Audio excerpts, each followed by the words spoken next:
Welcome once again to Unstoppable Mindset. Glad you're here with us. Thanks very much for joining us. We hope that you enjoy our episode today. We're going to have a lot of fun with it one way or another. It's all about having fun, and it's all about being educated. Daniel, welcome to Unstoppable Mindset. Thank you for having me, Michael. Very excited to be here and dive in. Well, so we're a little jealous. You're down in Cabo San Lucas, where you live for a good part of the year. It's no fun. I just escaped the summer heat. Well, that was really funny. This year, I escaped to Europe thinking that it would be cooler, and actually it was infinitely more hot because of the heat wave. So I was still dying. I was still dying from heat, but it's all good. Well, at least you're here, and that's always fun. Yeah. Well, let's start a little bit. I know it's fair to say you're a best-selling author. You've got your own podcast. You talk about a variety of different things, but let's start a little bit before that. So tell me a little bit about you growing up and what life was like, and anything else that you want us to know, and the things you don't want us to know. Tell us those anyway, too. Yeah. So, I don't really have the early on sub story that some people might have. And I don't say sub story as a throwaway line. I mean it. Some people do have stories that are really quite sad. I didn't have an absentee parent. I didn't have any alcoholism or drug addiction in my family. It was actually quite a normal middle class upbringing. But what actually happened is I created some success quite early in my life, and unfortunately didn't have the experience and the know-how to keep that which I created, and ended up making and losing two multi-million-pound fortunes by the age of 23, and falling into quite a deep, dark place of depression. And it was a really dark place that I found myself in. And what ended up happening off the back of that was that I got a gift, and the gift was learning why what I created couldn't stay, and also learning to be a nicer human being from the humility of my experience. And what I get to do now is to empower people to take the pain of what I went through a lot of that, and to create an abundant, joyful, purpose-driven life for themselves as they go through life today. So how's that working out for you? I'm having fun and loving life, I've got to say. That's great. So how long have you been doing what you do now? Since 2018. I actually did my first. So we started the podcast in March of 2018, also about March. And I did my first event the 15th of July, 2018. And since then, we've now helped literally, tens of thousands of people around the world through the content that we put out, through the podcasts, maybe more than that, through social media. And people from literally all walks of life in all parts of the world. Do you also do any kind of courses or other kinds of things that people can relate to, or that help people? We do those. Yeah, we do those. We do some in-person stuff. I've got my next Alchemy of Abundance in-person workshop. We're starting here in Cabo in a couple of days at the point of recording this. We're doing the next one, the 31st of March to the 2nd of April. And we've got some programs. Micro to Millions is our signature program that takes people really through this journey of creating a life of abundance in a way that really honors their natural gifts, their natural flow, and what they want to live their life to do. So what did you do before you were doing this? I had a consulting business. I started that in 2000 and, oh God, Lord, when did I start? Quarter four. I started Corner 4 Consulting 2005, I think, 2004, 2005. That was a business that I took to, quite a lot of success that I ended up losing. I rebuilt it up again, probably starting about 2011. And then I closed it down in 2018, the 13th of February, 2018, closed it down to come and do what I do now. But since then, I've gone back to doing a little bit of consulting. I do some of it on the side. What did you do before you were consulting? Before that, I had entrepreneurship. I had businesses, and those are the ones that I built up and lost when I was younger. I'm 38 now. My first big business when I was 19, and then another business around 21, lost that age 23, built up off the back of that. I've never really had I worked in a cinema when I was about 15 for a summer. And then when I was rebuilding around 2011, 2012, I had a job in a call center for 6 months just to cover the bills while I was building up the business.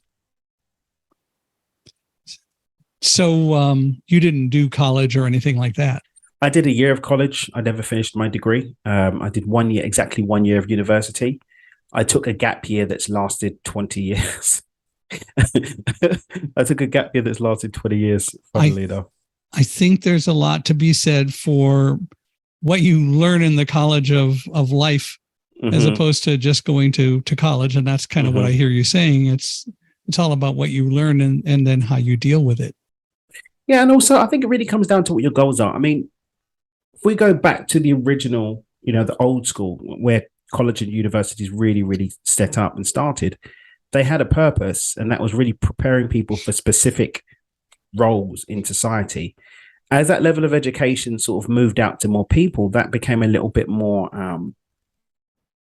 varied. And when you look at the benefit, especially for the amount of debt that you need to go into in America, for example, I mean, when I did my degree, it's about $3,000 a year, maybe including your accommodation, and you could get a student loan for some of it. Now the costs have gone up. I think it's about £10,000 to £20,000 a year, depending on where you go and what city that you're in for your living costs and so on.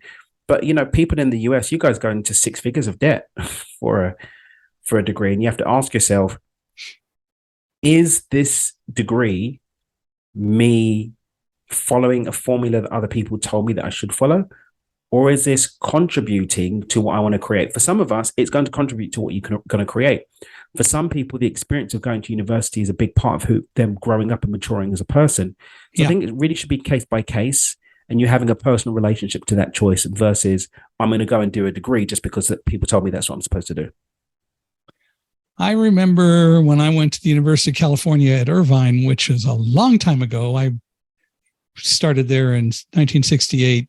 And registration was, I think, $273 a quarter. But I remember my dorm room, and I had a single room, was $1,200 a year. And that was room and board and all that. And of course, $1,200 wouldn't buy you anything anymore. But yeah, it's grossly expensive. I do think there's a value in college for those who can go. And I think that you hit it on the head. A lot of it's maturity, and a lot of it's learning to get along with people. I do think that sometimes we tend to get molded and not always learn to think as creatively as we can. I would hope that college teaches more creativity, but I know that in some places it doesn't, and for some students it doesn't. And the reverse is also true. Again, I think it's just, what are my goals? And this is what I'm really big on intentionality, and intentionality is a big part of what we do and what we support people in creating for themselves. But when I have a level of intentionality behind what I'm doing, I can start to look at what actions are going to support me getting to the goal that I want to get to. Yeah. If, for example, you want to be a medical doctor, you're going to need to get your butt to college. If you want to be in construction, you may not need to go to college. If you want to be in business, yes, you can go and get a business degree and go and get an MBA. But I can tell you that for the most part, the people who are going to be teaching you about business probably haven't run a business, and just getting there and getting your toes wet and actually just going out and trying and getting support and mentorship and guidance from in the field is probably going to be better for you. But it really does come down to, who am I? What do I want to create? What is my goal or intention? And does this choice actually lead me in that direction? How do we get colleges to teach that concept to enhance what they do? Because that would clearly enhance what they do. I think we don't teach intentionality, and we don't always necessarily teach as much as we could about taking people through that process. Yeah, but I mean, colleges and universities are businesses. Yeah, that's true. So are people paying their fees? Are people enrolling? But it doesn't mean that they can't. But it doesn't mean that they can't teach people to be creative. I don't think it necessarily means you're going to talk somebody out of going to college, but rather what you're doing is teaching them to be more intentional about what they do in college. I think it's going to come down to the institution, their intentions, their goals. I know, for example, a friend of mine is dear friends with the dean of a university. that potentially is going to be giving me an honorary doctorate, which is always fun. And I know that for a fact that particular institution is really committed to the excellence of their students and for bringing out the best in their students. Someone like that, for example, probably would be open to ideas about that. If you've got sort of a churn and burn institution that really just cares about getting that tuition fee, you're probably not going to be able to convince them at all. All that being saying, the approach to getting the university to look at these alternative approaches to get the most out of their students, really, I believe, is going to come down to, does the institution actually care? And if so, then can we collaborate with them based on that care so that they can actually be open to ideas that are going to support them, and then sharing in a way that they're going to understand? Yeah. It all comes back down to relating to people and to individuals, and it is different for different people. One of the things that society in general doesn't do, and colleges are certainly part of society, is that we don't necessarily nearly as well as we could address the issue of dealing with people who are different or dealing with differences among people. We talk about it, we do some of it, but we don't really do nearly as much of it as we could. But again, I think that really comes down then to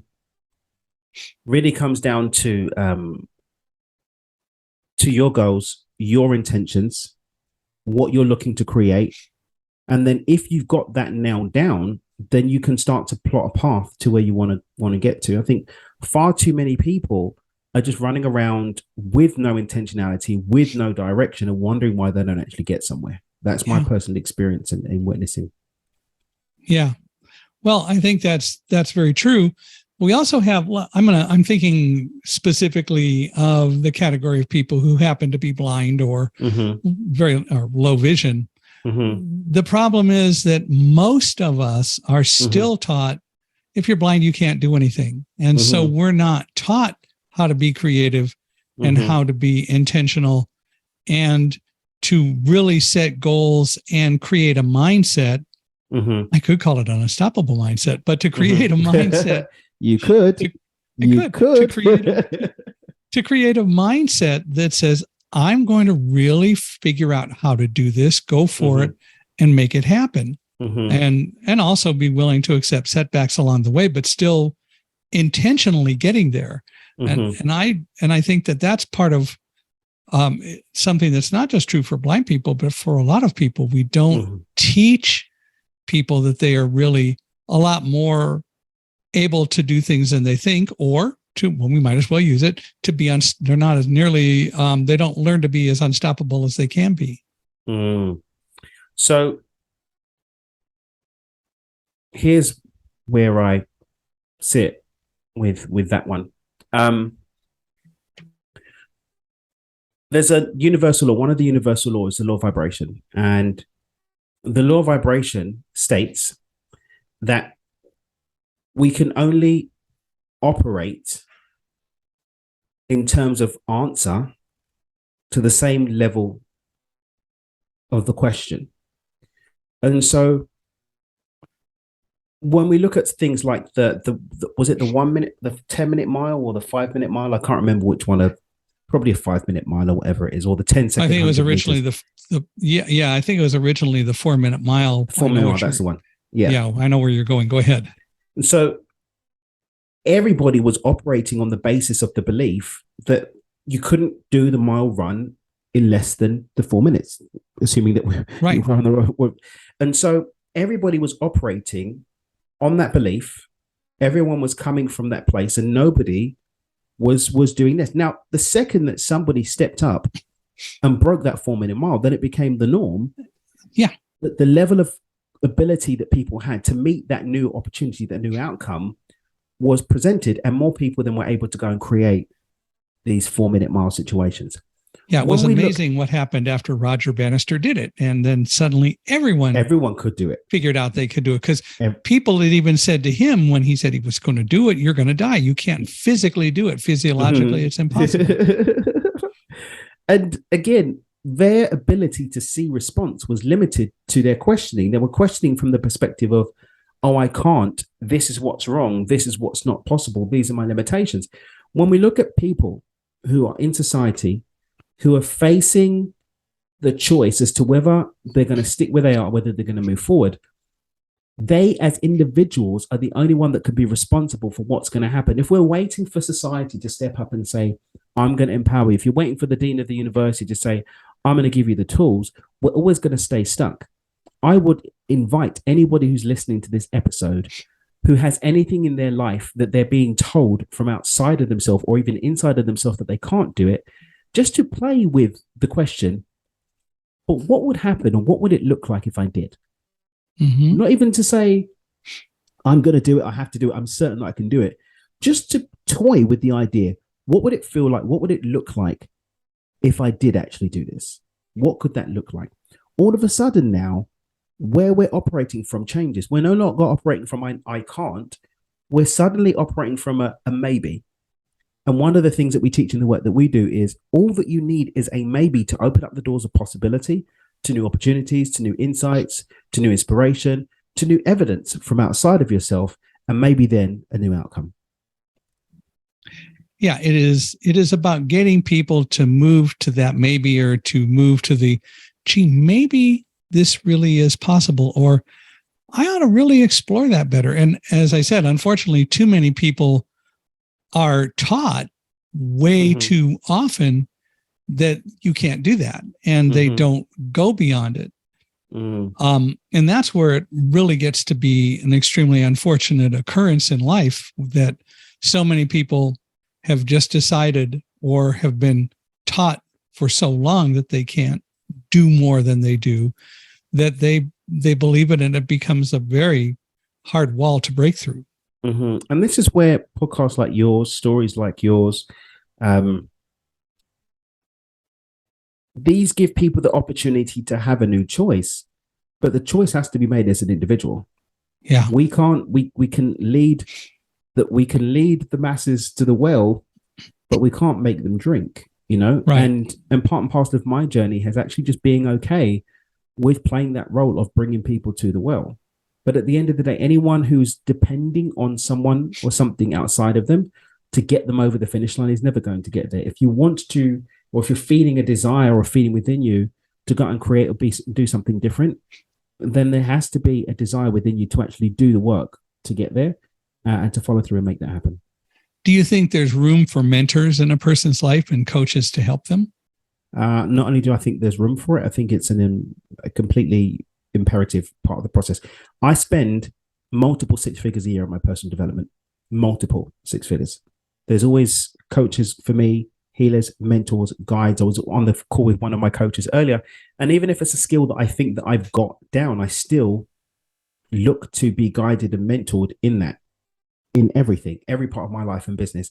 Because, I always joke that, I've never seen my own backside. I've never seen my own face. I've seen a picture of it. I've seen a reflection of it. I can see it in the video here, but I've never actually seen my own physical face. A man that's never seen his own face and his own backside, how can he think that he's going to have everything worked out about his life? There are always going to be blind spots, and having guidance, having leadership, having coaching, mentorship is what's going to enable you to see those, so that then you can have the data and have the insights that are going to support you in following through on that decision that you've made to move through and create something different. Yeah.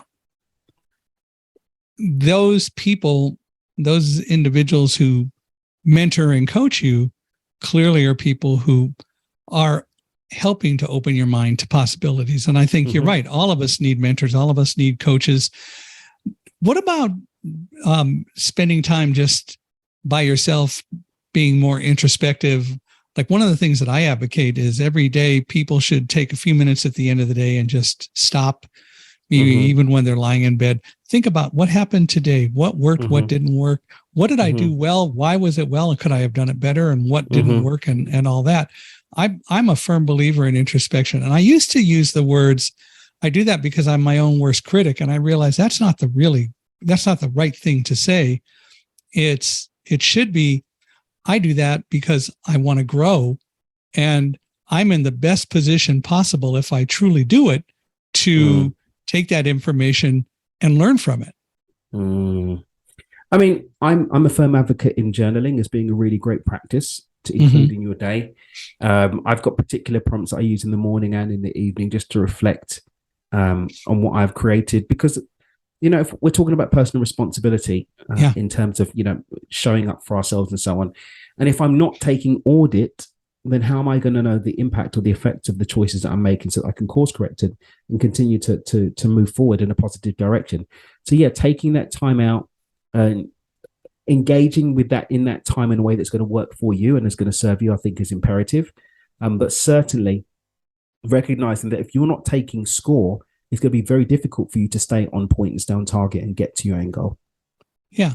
Much less even figuring out what your end goal ought to be. You've got to take the time to do it. Yeah. Definitely. I, since September 11th, have spent a lot of time talking about the fact that I created a mindset where I wouldn't be afraid if an emergency happened. Of course, if something happened where I couldn't do anything about it, then I probably wouldn't be here. But otherwise, I created a mindset that said, you know what you can do in an emergency, you know how to do it. I learned all about the World Trade Center and such things, and spent a lot of time regularly going through different things that I learned and always asking if there's more to learn. But I didn't realize at first that I had created a mindset. But then when September 11th happened, the mindset kicked in. It was just an automatic thing that allowed me to focus and help others and help me and keep my guide dog focused as we went down the stairs and doing all the things that needed to be done to successfully escape from the towers. And as I said, of course, at any time the building could have come down, and but that wouldn't have been anything I had control over. Exactly. So we'll get to, what could we control? What could we not control? Yeah, right.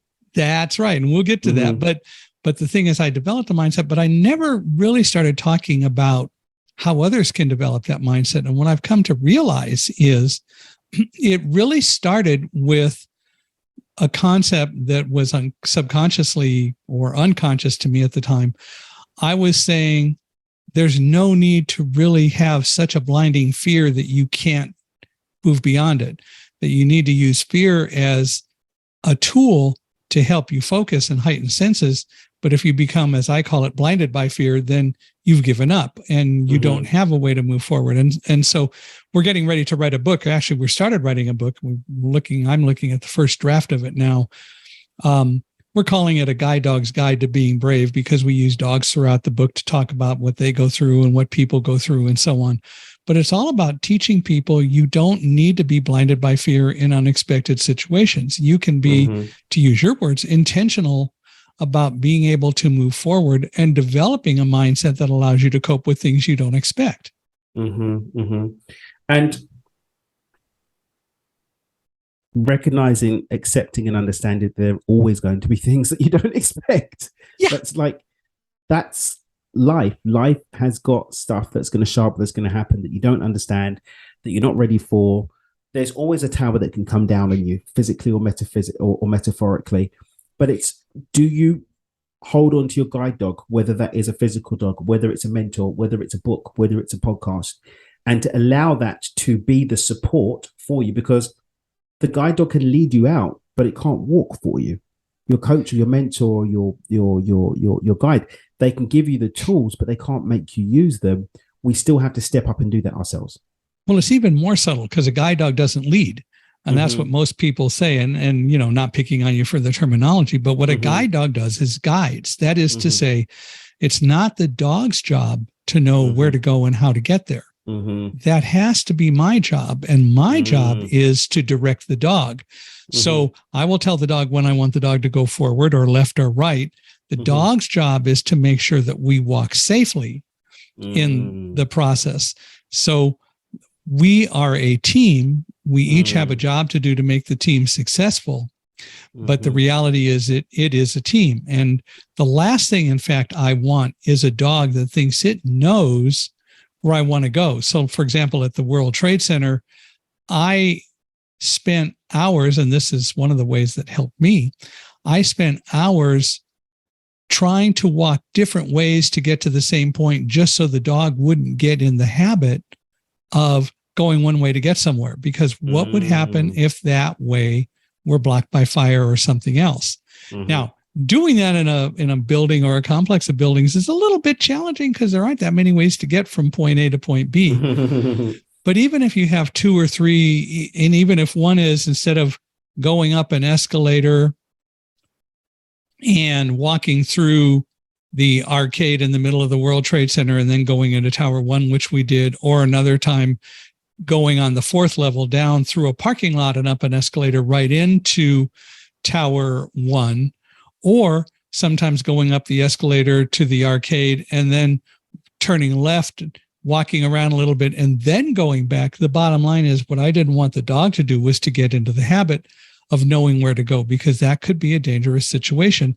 And it's my job to know where to go and how to get there, and then instruct the dog command by command. And I think that's sort of the same thing in a sense that you're really talking about. The individual has to be the one to consciously make the choice and learn the information necessary to make a conscious, good choice. We need to have the tools and the resources to do what's going to move us forward. But I think it's even more potent in that the guide dog doesn't guide, it supports in going, because if you the guide dog guides, but it doesn't lead. That's one. Sorry, the correct thing. Right. Because even when you're looking at having a coach or having a mentor or having a thing, they can't live your life for you. And if you're waiting for them to tell you, then again, you've given your power away. So it's actually even more beautiful that the guide dog guides and doesn't lead. It makes the point even more.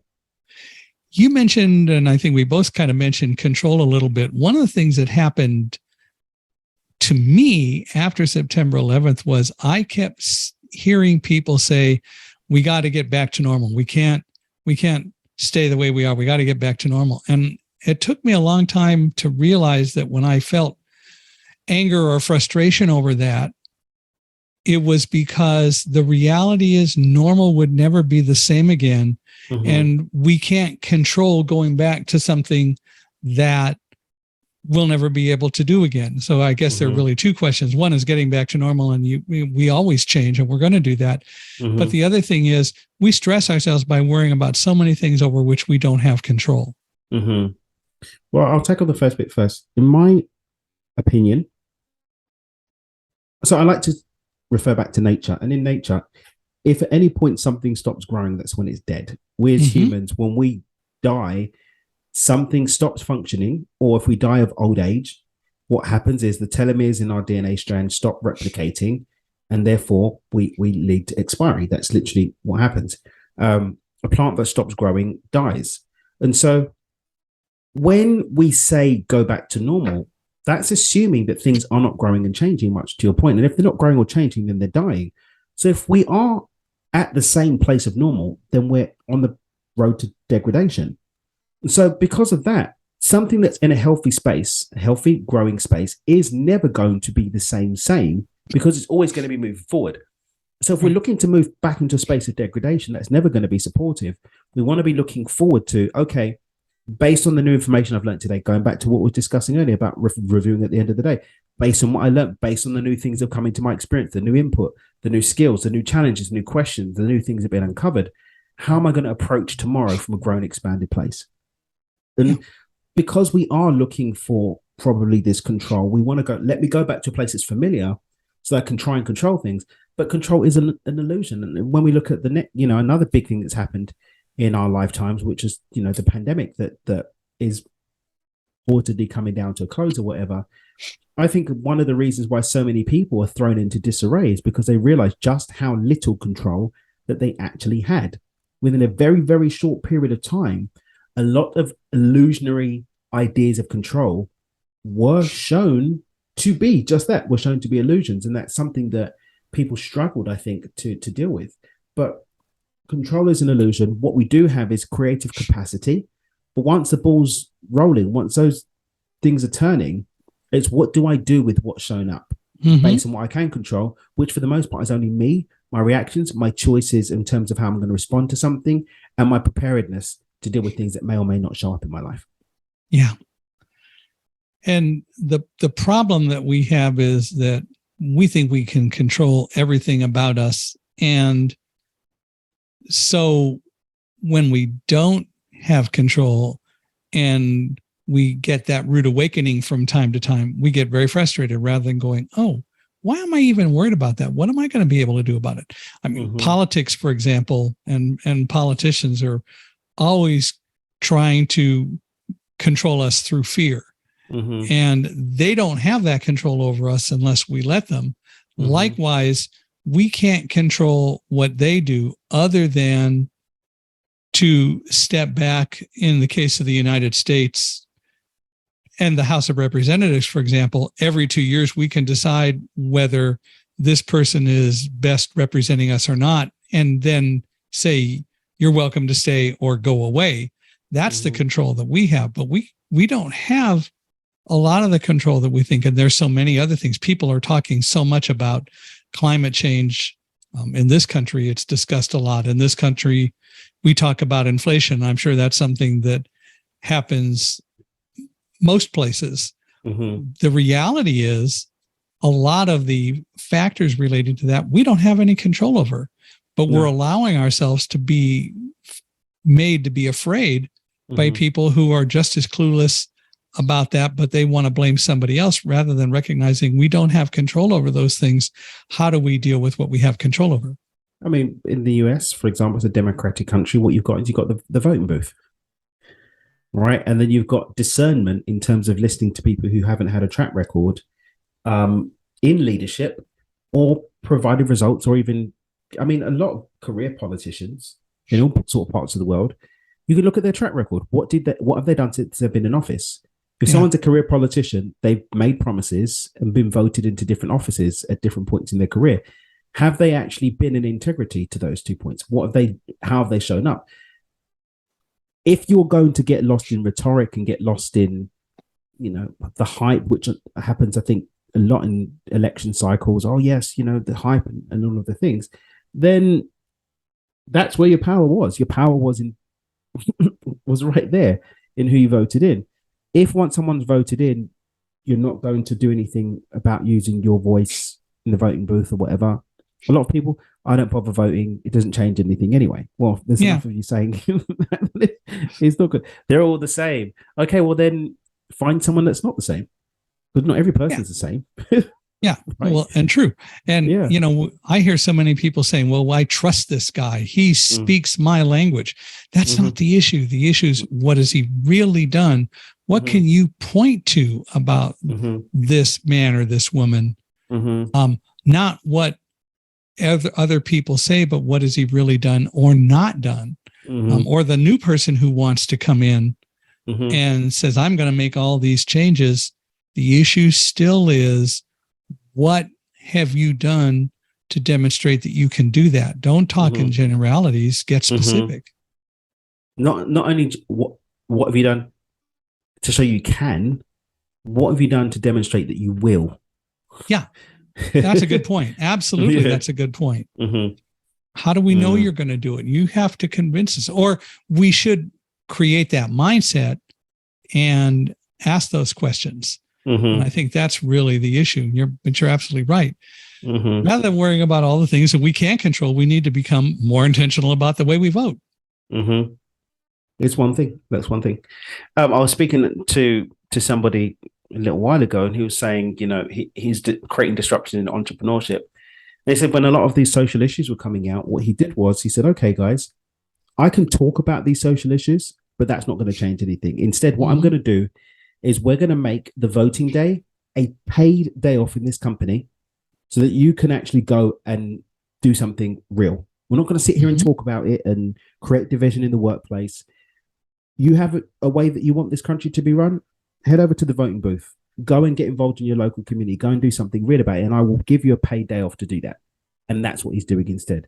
That, for me, I think, is a powerful way to approach things. Yeah, you're giving people the opportunity and you're sending a strong message. Go do it. Which makes a lot of sense. So as people are pondering, when we talk about intentionality and we talk about looking at what happens every day and analyzing what you do, some people might call that meditation. What do you think about the idea of meditation, or is that meditation, or what do you think about all that? Meditation for me is a tool to get into what scientists have measured to be a meditative state. That's literally the brain waves in your brain operating at a certain speed. Mm-hmm. And that shows that your brain is then functioning a certain way. Now, not everybody gets to that place through the same medium. Some people will try different types of traditionally taught meditation. Some people can play a sport or go for a walk or spend time in nature, spending time with a loved one, spending time in just general silence. It doesn't necessarily require sitting in lotus position. So there are many different ways to get that to that place. And I think that people should find the way that work for them rather than looking at the cookie cutter approach to what they believe is going to actually work to get them to that place. I took a course while in college on transcendental meditation, and I think that there's a lot of value in what it can offer. But even there, as people said, it's all about getting to a particular state of consciousness. And it's a way that can be very successful. And a lot of it has to do with taking your mind out of just thinking about the typical day-to-day things that go on in your world and giving yourself the opportunity to relax and to get to that meditative state, if you will, which is what we don't do. And, we have, I don't know whether have you ever read the book 10% Happier? No, I've not read Dan, that. who used to be on Good Morning America. He wrote this book called 10% Happier because he got involved in meditation. And one of the things that he talks about in the book is there's more than one way to meditate. And meditation is really all about getting to a particular state of consciousness and getting to the place where you can back off from the typical day-to-day things, especially those that you don't have any control over. Which, again, so many of us are just caught up in what we're scared of, what we don't want, what we want other people to do, what we want from other people versus what is it that I actually desire to create and what can I do here and now to support my movement towards that and then doing it. Yeah. And at the same time, if you suddenly discover, well, maybe I need to have a course correction, that's okay too. Agreed. We don't tend to do nearly as much as we could about doing course corrections. Yeah, but course correction often means moving outside of the known, moving into the unknown. Sure, it moving beyond what feels safe and comfortable. And that's not what we as humans often do. We're often looking for the easy way out because, well, that's what society tells us. Are we taught that? Yeah, but guess what? There is also available information for another way to do things. And we have to take responsibility for what we do. I mean, this information, this conversation is going to be out in the world, right? So people have the opportunity to have an eavesdropping on conversations like this that are happening. There are literally, I don't know, millions of pieces of content out there probably of a positive nature. But if I'm going to be focused on negativity or for fear and doubt and anxiety, then how am I even going to be available for a different kind of input? And it's only my responsibility as to whether I'm going to tune into the uplifting, expansive one or get lost in the negative, sad one. Yeah. And what we need to do is to really be curious enough to go look for them. Again, and that gets back to the whole college discussion. I think that way too many of us in what we do, we expect somebody just to give us the answers, and we don't tend to be nearly as curious as we ought to be. I remember when I was just a child living in Chicago before I was 5, my father owned a business to repair televisions. That was back in the days when you unplugged vacuum tubes and you put in new ones, or you replaced a picture tube, or you smelled a burn resistor and you replaced it and the TV worked again. And I would go with him occasionally. And one of the things that he said is, don't put your hand inside the TV. And I didn't necessarily deliberately do that. But I remember one time when I got shocked because I put my hand on something, and as I sit here and think about it, I think it was an accident. I don't think I was going, well, why can't I put my finger in there? What's going to happen? Mm-hmm. But I learned what an electric shock was all about. Mm-hmm. And that actually made me curious more than anything else. And so then he showed me a TV that was not plugged in and discharged, Mm-hmm. but I used it as a learning experience, and I was curious to understand what it was all about. But I think we tend to not grow up to be as curious as we ought to be. There's a lot of validity in when somebody says, "Well, why?" that you say, Mm-hmm. "Why not?" Mm-hmm. There's nothing wrong with that. Mm-hmm. And it goes back to what we were talking about earlier when we spoke about people's challenges and the law of vibration. That if I'm only asking for thinking from a place of why not, what can't happen, what's not possible, then those are the only quality of answers that I can get. I can only get the quality of answers that matches that level of inquiry. Right. But for somebody who says, "Well, why should we do that?" And then my response is still, "Why not explore something new?" Which makes perfect sense. Tell me what you think about or know about things like the law of attraction. The law of attraction is not a primary universal law; it's a secondary universal law. So primary universal laws are the ones, they're like elements. And then you've got compounds which form the secondary laws. So the actual primary law from which the law of attraction is drawn is the law of vibration that we've been speaking about, which is like attract like. Basically, we experience what we're vibrational matched to. And thought is one of the components of that vibrational match. You've got emotional state as well. So I think, in my opinion, the law of attraction has become popular because it feels like the easy way out, when actually fully operating to the primary law really means a complete overhaul of what we're doing in terms of how we show up in the world, what we're thinking, what we're feeling, the actions and choices that we're making, because all of those things encompass our vibration. And once we are vibrationally aligned to a particular outcome, the law of attraction kicks in, and we find ourselves being attracted to and things being attracted to us and match that state of being that we're in. And so law of attraction is real. However, it is not a primary law, it's a secondary law. And it's a lot more work than people have been led to believe that it is, in my opinion. Yeah. A lot of it has to do with vibration. And when we align vibrations, we are also projecting that, whether we realize it or not. Whatever our vibration or our state is, we do project it.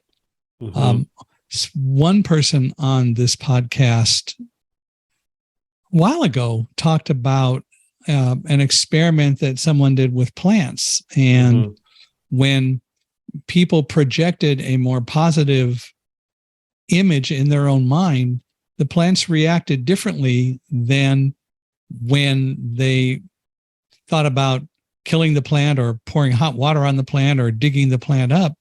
There was a noticeable difference in the way the plants and what they did were through measurements, actually how they were behaving. And it was all done simply mentally.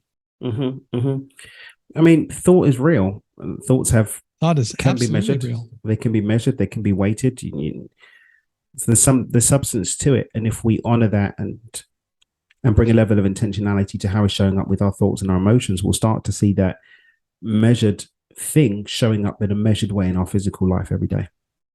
One of the things I think you do is you encourage people to manifest money. Tell me about that. Yeah, I mean, and I'll be quick about this because we're running low on the clock now. But well, we're okay. I mean, if you're okay. No, I've got something afterwards. We had a lot of people come into our world that wanted to create new lives for themselves. And time again, what we're finding is that people are using that they don't have enough resources to live that life. I was more concerned with people living a life that was joyful, that was contribution, that nourished and filled them and had meaning. But this excuse of resources kept coming up. And so the move to going a lot more deeply into supporting people around the money was twofold. Firstly, if people have resources, they have less space for that excuse. And secondly, the playbook for creating our reality is the same across the board. There isn't a different playbook for creating different relationships and creating money and creating health. It's the same playbook. But our perspective creates a distorted lens that gives the illusion that all of these playbooks are different, right? And so when we have a measured playing field that we can develop the skill of manifesting what we want, then we can take that skill, take that level of mastery and start to apply it to other areas. If I tell you I'm going to help you be happy, we can't really measure that. Maybe we can have you fill a form in or check your emotions, but your emotions can change second to second. But if I say, here's a playbook for you to bring $100 into your account and it works, then you know it works. When, you know, we've had people that we've taken to be millionaires, to be being financially free, to having six figures, to paying off their debts and all sorts of things, they've got a measured result and they've gone on a journey with that measured result that they can go and take and apply to other areas. So it's not because I think money is more important than other things. It's because when we have resources, we've got more choice, number one. And number two, when we've got a measured journey that we've gone on of learning to create a life for ourselves, we can take that skill and apply it to any part of our life. Money is a great resource and visible item that people can use to discover that playbook. And of course, that makes a lot of sense that that's one of the reasons you would use something like money as a perfect example, because it is measurable. What is microshifting? Microshifting, I define as a consistent series of baby steps made in the direction of a consciously chosen outcome. That's literally the Danism definition. And what microshifting is all about is recognizing that everybody can make big leaps. They can, but will they? Right, but everybody can make baby steps. Everyone has the capacity. So we've all got the potential for big leaps, big quantum leaps, but everybody has the capacity for baby steps. And when we make those on a consistent basis, we can always get to our end goal, no matter how big it is. So you've written how many books now? From time to time, Dreamers Manifesto, 4 books. Got to go figure them out again, huh? 4 books. I've contributed in a few more. I had the honor of being in a book with one of my mentors, Greg Reed. I was in a book with Jack Canfield, Successonomics. I think that was last year. That book came out. I've contributed chapters to a few other books, but 4 of my own. 4 of your own. Well, I know that you don't have a lot of time. It's getting late and time to do whatever one does in Cabo. But how can people reach out to you and learn more about what you do and perhaps contact you and have a chance to visit?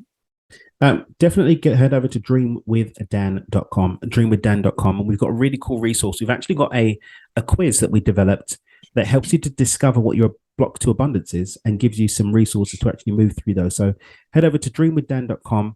There's a load of free resources, including that quiz that they can go and have a go of, and just let us know how you get on. And can they contact you through that site, or is there a better way to reach out to you? They can always contact through the website. Yeah. So dreamwithdan.com. Right.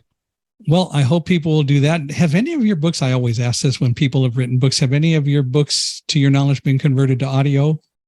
Yeah, we've got Stepping Beyond Intention, but we're doing the re-release of that book right now. I got a book deal early this year, and we're re-releasing that book. When that book is re-released, I will be personally re-recording the audio book. So I'm probably going to do that. I'm stopping work in November this year. I'm going to have a lot of time off. I'm looking to sit down and get that audio book re-recorded. Cool.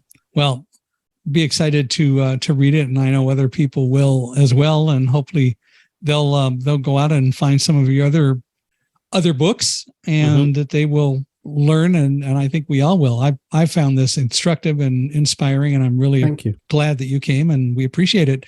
Thank you. And if you want to come back on and we find more to talk about, I would love that anytime you'd like to. Well, just drop us a line.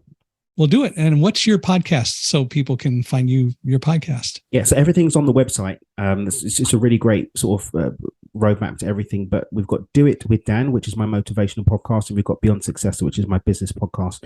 But the links to that information about them and some of the guests that we've had are both on the website, dreamwithdan.com. Cool. Well, Dan, thanks again. And we really appreciate you being with us.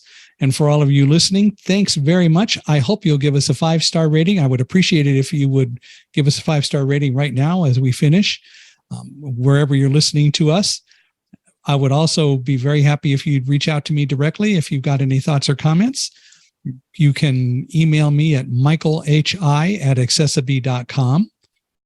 and or go to our podcast page, michaelhinkson.com/podcast. And of course, you know how to now get to Dan, dreamwithdan.com. So Dan, is the website accessible? I should ask that. Do you know? I don't know, but it's definitely something that I'll be looking into. Having well, we'll talk about that. We can talk about that and accessibility, which is a great tool to help with that. But Dan, thanks again for being with us. We really appreciate it, and we hope to have you on again. Likewise, thank you so much. Thank you.